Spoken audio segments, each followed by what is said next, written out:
The Florida Homestead Exemption. Are you leaving thousands of dollars on the table? I'll be right back. Let's have that discussion.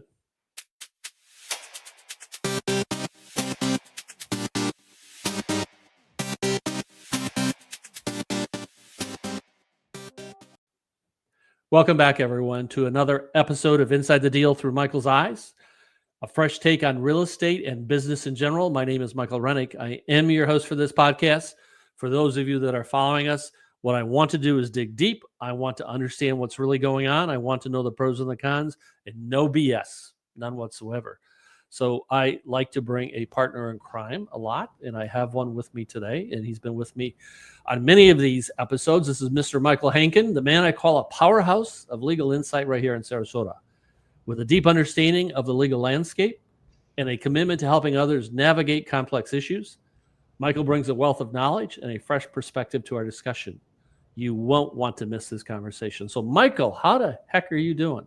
I am doing great. I appreciate you shortening that introduction. We got to take a couple more sentences off, and I think I'll be doing even better. So, do I have your permission to be candid? Absolutely. When have you ever needed it, though? So, I that's what happens when you're my age. I forgot my point, but it'll come back if I hesitate long enough. We had some pre-discussion, and I know my day isn't going really well, and you're having kind of a tough day. So I figured today was not the day to do the long introduction about yourself. Was that a good choice on my part? I think so. So it's good that I could make you smile. I think that's important. Florida Homestead. I heard a rumor that if no matter, I don't pay any of my bills, I don't pay anything, I don't pay my mortgage, nothing like that, and they can't take my home away from me in Florida. That can't be true, can it? That's why O.J. Simpson moved here. After he allegedly murdered all of those people in California, he moved here, took whatever money he had left, bought a great big house up in the Panhandle, and it didn't matter how many judgments he got against him. You can sue somebody all you want. The Florida Homestead, well, let me back up. There is actually 3 different things that can be meant when you say Florida Homestead. In the law, whenever people write about it, and there's cases that use this terminology, it is called the legal chameleon. Can you spell that? I know you can't, because we talked about that before we kicked this thing off. I can't either. I'm up to 2 syllables now. Chameleon is at least 1 syllable too many for me to spell. That sounds good. So the legal chameleon, it's called because it has really 3 main facets. One is what we were just talking about, that it gives you an unlimited exemption from the claims of non-consensual creditors. And a non-consensual creditor is, just as it sounds, somebody who you didn't agree to give a lien on your property. So your mortgage is a consensual creditor. It's somebody, so that's off the table. You don't pay your mortgage, you lose your home. Right. Because you chose and you signed something that said, you can take my home if I don't pay you. But non-consensual creditors, and you rear end Bill Gates in the parking lot, he sues you for $8 billion, and you still have your home no matter what. Okay. There's some small limitations that are probably never going to affect you. It only is for 160 acres in the county. It's only for a half acre in the city. But unless you own a larger piece of property within city limits, you're going to be able to keep all of your homestead. And the limitation is for an unlimited amount of money. So it doesn't matter how much you're being sued for. So if you file bankruptcy or whatever, your home now, because you own a property in Florida, that doesn't give you homestead rights, does it? It does not. There is a very particular process. You and whoever else owns the property gets to go and swear under penalties of perjury with your local property appraiser that it is your primary residence and that you live there and you are establishing it as your house. Now, what people sometimes try to do is have a homestead in another state, have one spouse on one property in Florida, another spouse on another property somewhere else. And those are no-nos. One family unit can only have one homestead, and they can only have it in one state. The penalties are quite severe. if you fraudulently claim multiple homesteads.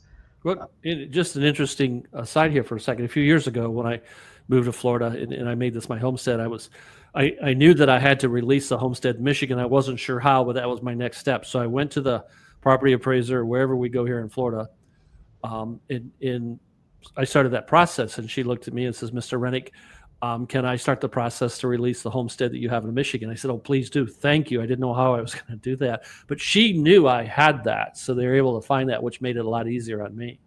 You would not believe what they do to find out. So we actually transitioned to talking about the second form of homestead unknowingly, the second shade of the legal chameleon, so to speak. When we switched to talking about the tax exemption. So the tax exemption, just a little background on that, does two main things. First, it gives you a reduction in the amount of the assessed value of your property. So instead of being taxed on the full assessed value, the full value of the property is determined by the property appraiser, you're assessed at that number that the property appraiser thinks your property is worth minus $50,000. And there's some more intricacies, but that's essentially the first portion of the exemption. And that's great. It'll save you $400 or $500 a year. The second portion is really where you save big money. And the second portion of that tax exemption is a limitation on the amount your taxes can increase each year.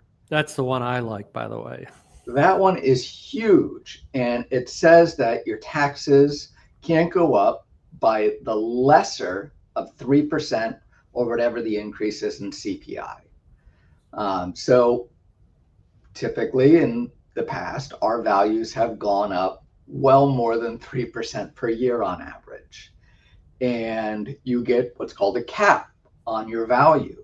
And that cap grows and grows and grows. So if you bought your $10 million bayfront property 20 years ago for $10,000 or even $100,000, you may be only being taxed for $200,000 of its value instead of $10 million of its value due to that limitation on the amount of increases. And I sell a lot of real estate out here on the island, and I live on the island. And for every transaction, of course, when we get through to the closing costs, property taxes have to be prorated and all that kind of stuff. And I look at those numbers and I know what I'm paying because I've been capped for a long time. So this is my favorite provision. And it's awesome. And they, about, I'd say 5 or 6 years ago now, passed a portability provision as well. So if you're in your home and you have this huge cap on your taxes, the citizens were concerned that you wouldn't be able to sell your house and buy the same house and a similar priced house and still be able to afford it because of how high the taxes are or would be on a home that you didn't have a cap on.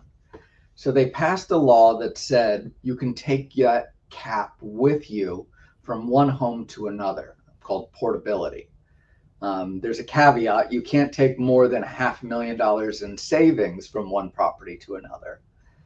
Also, if you're going to a lower valued home, you only get a proportional decrease in your taxes. So, if you were in a home that, let's say you had $1 million valuation, you're only being taxed at $500,000. You couldn't then move into a home that is assessed at $500,000 and say, well, I have a $500,000 savings cap, so I don't get any tax on my new home. They would say, that. No, you've moved down. So since you moved down, it's proportional. You only had a 50% exemption before. You still have a 50% exemption. You're now being taxed at $250 instead of zero, as if that limitation didn't exist. So if for some reason I didn't know about this and I didn't file for the homestead exemption, but I do live here, it's my only residence, and let's say I get sued, is this still protected as my primary resident without me filing for that? It is. You can still be one shade of the chameleon. You can still have the protection from the claims of creditors if it's actually your primary residence, even if you don't have the tax exemption. Now, in Florida, primary residence, does that mean I have to inhabit this? I have to live here 6 months and 1 day, or what's the restriction? So there is technically no requirement for a certain number of days. It has to be what you consider to be your primary residence as of January 1st of the year in which you're applying for it. So you want to make sure you're in your house January 1st. You always want to celebrate New Year's in Florida, and actually have it be your primary residence on that day. And if you travel all year and you only spend, a month in the home in Florida, and 11 months traveling, visiting other places, it can still be your homestead. So But there is it, and I that was one of the questions. I knew the answer, but I wanted you to share it, because even like what I share with my clients, who are spending time back and forth between multiple states, and Florida doesn't have the state income tax. This is kind of a deviation a little bit. But I told them what I share with them. It's very easy to become a Florida resident. You declare yourself a Florida resident. The problem is the other states don't accept it that way. Florida does, right? But New York and Michigan are going to determine you need to be down here so many days before they're going to agree to not do income tax in those states. right, Florida doesn't have the same concern without our state income tax, but the other states are definitely very aggressive. The northeastern states especially are very aggressive in looking at those dates and collecting their taxes, and they have no sense of humor. So off the cuff, again, these aren't rehearsed, and I wouldn't expect you to know the answer, but knowing who I am, I ask the questions anyway. Are there any other states that have something like this? Have you ever heard of another state? Sure. Some other states, I know Texas is very similar. I think there is about half a dozen in total that have unlimited exemptions. But I could not tell you which states offhand. I really am only licensed to practice in Florida, so I am not familiar with other states' laws. And I wasn't go that far. I wasn't going to ask you to name the states. I was just going to ask if you knew if there were some of them, because that wouldn't be fair to do that. I know some states have a cap on the amount of, or a limit on the amount of value that's protected as your primary residence. So you may be able to keep, if you get sued from somebody, a portion of your value. And then, Bill Gates would move in and be your roommate because he'd probably own the rest of your house after you re-rented him in the parking lot. If your home is owned by your LLC, is that a problem with the homestead? Sure, it means you don't have a homestead. An LLC cannot and should not have a homestead. As a company, it can't have a primary residence. It doesn't live anywhere. So really only an individual or a trust can apply for and receive a homestead. So if your property is in the name of a trust, it can be homesteaded. If it's in your name, it can be homesteaded. If it's in an LLC, it cannot be homesteaded. That's correct. Whether it's in an LLC or a corporation, or really any other business entity, it cannot be homesteaded. Okay. And people should be very careful when transferring any sort of homesteaded property. So we talked about that cap that you get from owning the property over a period of time and the limitation on increases. If you do a transfer of your property, you very well could jeopardize that cap. So some people come in and say, you know what, I'm not doing great. I want to put the property in my kids' names as well. And by doing that, it's not always the best idea for a number of different reasons, but one of those reasons is they're going to lose the exemption on the portion of the property they transfer to the kids. Same things, you want to add a spouse or to the title to the property. You might have an issue that can affect your homestead cap. So there's a lot of intricacies, and it's really important to know what you're doing, not to just go and download a form offline, hit print and say, I'm going to sign this deed and do this transfer because this is what I want, and I don't want to pay a couple of $100s to make sure it's done right. So this is a great conversation that you should not be having with your real estate broker. This is something you need, because I even learned something about the LLC. I hadn't thought about that before, but I never answer these kind of questions because one, I'm not licensed to practice law in Florida, and two, I don't even know the answers to some of these questions. You need someone like Mr. Hankin on your side that can walk you through these things, because you want to take full advantage of the law. You don't want to give anything up that you don't want to, but you don't want to negate something you've already got by transferring to kids and things like that. So that's why this is so very important. Michael, are there any other pitfalls we need to talk about with regards to this? For Homestead, you just need to also make sure that you file for it by March 1st of the year that you are hoping to receive it. Once you get it, it's a continuing and automatic renewal. You'll get a little postcard in the mail that says, hey, we've renewed your exemption again for this year. But if you miss that March 1st date to first apply for it, you lose it for the whole year. There's no, oh, I'm sorry, I forgot, my dog ate my homework, my car broke down.